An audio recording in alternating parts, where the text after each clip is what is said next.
안녕하세요. 삶이 행복해지는 방송 머니라벨입니다. 제가 병원 생활을 끝내고 일상생활로 많이 복귀가 됐거든요.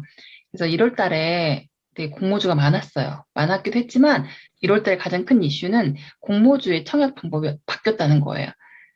그게 엄청난 거거든요. 그래서 제가 처음 어떤 제도가 바뀌다 보니까 어떻게 되는지 좀 구체적으로 알고 싶어가지고 되게 실험을 많이 했어요. 여러 종목을 상대로. 그랬더 여러분한테 그걸 알려드리려고 사례를 보려고 한 거거든요. 그래서 거기서 얻은 내용들을 여러분들한테 전달해 주도록 하겠습니다. 그래서 느낀 건 뭐냐면 우선 클릭 몇 번으로 공모주로 용돈 벌기 자주 말했잖아요. 근데 그게 2021년엔 더 쉬워졌어요. 비례 배정에서 균등 배정을 바뀌면서 훨씬 더 쉬워졌거든요. 그거에 대해서 여러분한테 하나씩 알려드리도록 하겠습니다. 공모주로 용돈 벌기, 월급 벌기, 성과급 벌기 예전엔 그랬거든요. 비례 배정을 할 때는 그래서 용돈 뭐 몇십만 원 벌 때 100만 원 넘어가면 월급 벌기가 될 수 있고 성과급 벌기는 이제 몇백이 되는 거죠.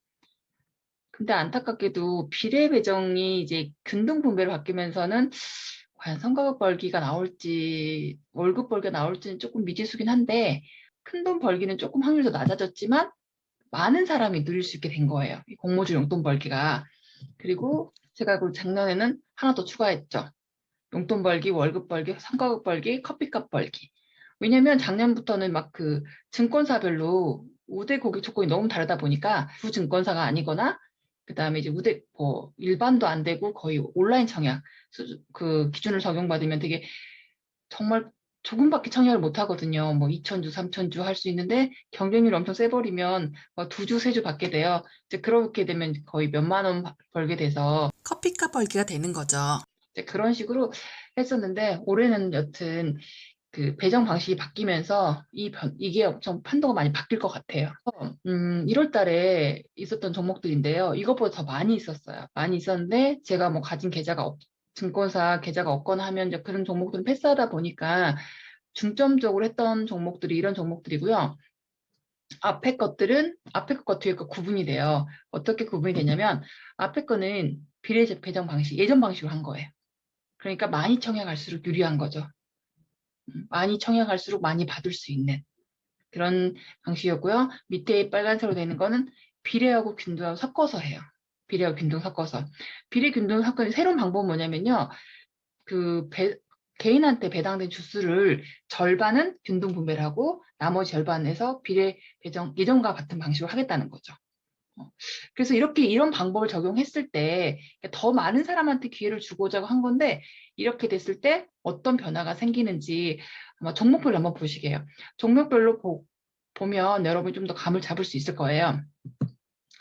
이제 MBT 같은 경우는 예전 방식이니까 한번 볼까요? 4,390주 아마 이거 미래에셋이었을 거예요. 그러니까 저렇게 엄청난 경쟁률 나온 거죠. 그래서 보죠. 8주, 8주밖에 못 받았어요. 되게 아마 제가 이거 청약을 풀청약한 것 같은데 그래도 이제 공모가가 19,000원인데 매도가는 43,000원에 매도를 했죠. 그래서 투자금 15만 2천 원 넣어서 차익이 그러니까 매도가는 훨씬 더 34만 4천 원 됐겠죠. 차익은 19만 2천 원을 벌었으니까 이건 용돈 벌기를 한 거예요. 26% 수익률을 보고.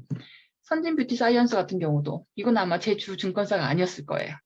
그냥 전혀 거래를 하지 않는 계좌만 있는 그거 두 주인가 받았던 거죠. 그래서 얘도 공모가는 11,500원이었는데 2,900 2천 아니다 29,600원에 매도해가지고 투자금 23,000원에 36,200원. 이거 바로 커피값 벌긴 거예요. 그래서 그 스타벅스 커피 아메리카노 9잔 마실 수 있는 금액이잖아요. 그럼 한 달 커피값은 번 정도. 이렇게 해서 157% 수익률을 냈고요. 모비릭스도 마찬가지예요. 경쟁률이 1,600대하고 1,124라는 거는 아마 두 증권사에 청약했다는 말이겠죠. 그거 합친 게 5준 거예요. 이것도 마찬가지로 제 증권사가 아니란 소리겠죠. 그래서 이건 바뀌었다. 이건 바뀌었어요. 매도가와 공모가가 바뀐 거예요. 매도가가 33,200원이고 공모가는 14,000원 바뀐 거예요. 이렇게 해서 투자금 7만 원 냈는데 차익은 96,000원, 수익률 137%. 이건 가벼운 용돈이라기보다는 그냥 가족 외식비 정도 벌었던 거죠. 그래서 이렇게까지 기존 방식도 했는데 CN투스 성진부터 솔루엠, 와이더 플랜이 이 모든 과목들은 아까처럼 바뀐 방식으로 배정이 되는 거예요. 특히 이 CN2수 성진은 바뀐 방식으로 청약할 수 있는 첫 종목이다 보니 제가 좀 되게 많이 관심을 가지고 있었거든요. 첫 종목인 만큼 한번 청약을 해보고 싶었어요. 다양한 방법으로. 그래서 CN2수 성진을 살펴보면 주관사가 미래예요. 경쟁이 엄청 세겠죠. 공모가가 32,000원. 가벼운 가격은 아닌데 32,000원이었고 상장을 하고 경쟁률 674대 1로 나오더라고요. 근데 경쟁률이 의미가 없어졌어요. 왜냐면 옛날 방식이 아니니까. 그래서 전 청약을 어떻게 봤냐면요. 10주 하나 해보고 2,000주 한번 해보고 32,000주 해봤어요. 32,000주가 풀 청약이거든요. 10주는 뭐냐면 최소 청약이에요. 그러니까 여러분 균등 분배할 때 최소 청약이 정해져 있는데 그 10주를 갖다 저 한번 해본 거죠. 그래서 어떻게 배정을 받았냐. 짜잔. 4주, 5주, 24주. 그래서 총 몇 주를 받았냐면 33주를 받았죠. 그런데 보면 경쟁률이 674대 1이었고 청약을 10주 했을 때 4주, 2,000주 했을 땐 5주, 32,000주 할 때는 24주 받았잖아요. 그럼 균등 분배가 몇 주였겠어요? 그죠? 4주죠. 최소 청약 10주 할 수 있는 게 다 기본적으로 할 수 있는 청약이니까 그래서 균등분배 4주를 받고 비례 배정, 나머지 주수를 비례 배정을 받은 건데 그러면 10주 청약한 거는 0주 받았고 비례 배정은 2,000주 청약한 거는 1주 받은 거죠. 그래서 5주가 된 거고 32,000주 청약했을 때는 균등 배정 4주 받고 비례 배정은 20주를 받은 거예요. 그래서 24주가 된 거죠. 그러면 이게 왜 또 중요하냐면 10주를 했다는 거는 16만 원 그 청약 금액을 낸 거거든요. 증거금으로. 2,000주는 3,200만 원 넣은 거고 32,000주를 했다는 거는 5억 1,200만 원 넣은 거예요. 물론 누구 돈으로? 은행 돈으로. 저희는 이자만 지불하면 되니까 실험을 해보고 싶었어요. 몇 주가 받는지. 그래서 이제 균등분배 4주는 알았고 비례 배정도 파악을 했어요. 이렇게까지. 근데 저는 이제 궁금한 거, 이 비례 배정을 예측할 수가 없는 거예요. 예전 같으면 그 비례 배정만 했을 때는 제가 그때 예전 공모주 막 그 영상 올렸을 때 둘째 날에 마지막에 경쟁률 보고 청약하라 그랬잖아요. 근데 이제 그게 의미가 좀 약해졌겠죠. 저희가 HMS를 볼 수 있는 경쟁률이 큰 의미가 없어요. 그걸 우리가 뭔가를 하기가 좀 애매해졌더라고요. 그래서 그렇지만 그래도 어떤 뭔가 전략을 세워야 되기 때문에 도대체 20주가 어떻게 나왔는지 이게 저 너무 궁금하더라고요. 왜냐면 10주에 16만 원 투자해서 4주 받은 거나 5억 이상 넣어가지고 24주 받는 거나 과연 이걸 어떻게 해야 좀 더 효율적으로 효과적으로 할 수 있을까 고민하지 않을 수가 없더라고요. 그래서 제가 느낀 건 이제 그 우선 엄청 파헤쳐가지고 직원들도 몰라요. 직원들도. 그러니까 균등배정수 몇 주 해요까지는 아는데 나머지 20주가 어떻게 나왔는지 설명하신 분들이 없어요. 진짜로. 그래서 막 본사에 전화를 하고 막 이렇게 알아서 저는 이 원리를 알아야겠다 해가지고 제가 이제 파헤쳐가지고 알게 됐는데 이 원리도 제가 아마 다음 시간에 자세히 설명을 해드릴게요.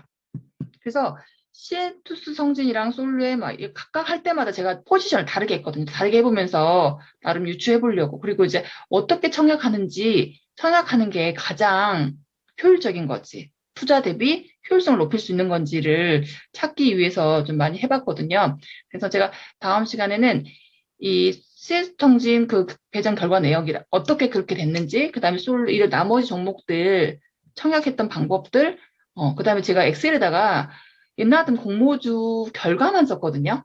결과만 했는데 이제 이번에는 엑셀 시트를 다시 하나 만들게 되더라고요. 청약 전략이라고. 그래서 더 복잡해진 거죠. 그래서 청약 전략 세우는 엑셀도 만들고 해봤는데 그것도 여러분한테 좀 보여드리면서 이 4가지 종목들 한번 소개를 해드릴게요. 어차피 지금 설 연휴까지 해서는 공모주 청약이었기 때문에 그동안 좀 공부를 했다가 다음에 있을 걸 미리 준비하시면 될 것 같아요. 그래서 이제는 그 배정 방식이 바뀌었을 때 공모주의 방향이 어떻게 바뀌는지, 그 다음에 이제 공모주 청약을 어떻게 해야 될지에 대해서 자세히 이야기해 보기로 하고요. 그러니까 무엇보다 이렇게 바뀐 이유가 더 많은 참가자들한테 기회를 주기 위한 거거든요. 그래서 여러분이 올해 꼭 공모주를 시작해야 될 이유가 되는 거예요, 이게. 예전에는 금액이 많은 사람이 더 많이 가져갔잖아요. 물론 지금도 그렇긴 하겠지만 효율성이 떨어져요. 아까처럼 풀청약 한다는 게 왜냐면 이자 비용을 내야 되니까. 은행 돈을 가져온 건 좋은데 이자 비용을 내기 때문에 이게 과연 효율적인 건지 그럼 몇 주를 했을 때가 가장 좋은 건지, 제가 여러분한테 보여주고 싶은 표도 막 있거든요. 그런 표를 보면서 여러분 고민을 해보셔야 될 것 같아요. 무엇보다 중요한 건 여러분이 올해는 공모전 누구나 시작하셔야 된다는 거. 예전에는 진짜 뭐 몇 천 주만 하면 영주 받기도 하고 막 그랬잖아요. 한 주 받고. 근데 지금은 아까처럼 채소 청약하면 균등 배정 때문에 뭐 몇 주를 받을 수가 있어요. 어. 예전에 막 세 주, 네 주 받으려면 뭐 몇천 주씩 해야 되는데 지금 10주만 해도 그렇게 받을 수가 있잖아요. 종목마다 다르니까. 그래서 다음 시간에 계속 이어서 설명해 드리도록 하겠습니다. 올해는 여러분 모두 저랑 함께 하면서 공모주로 용돈 벌었으면 좋겠어요. 공모주로 커피값 벌어서 커피 사 먹고 용돈 벌어서 용돈으로 쓰고. 자, 오늘 영상은 여기까지고요. 다음 시간에 이어서 또 소개하도록 하겠습니다. 감사합니다.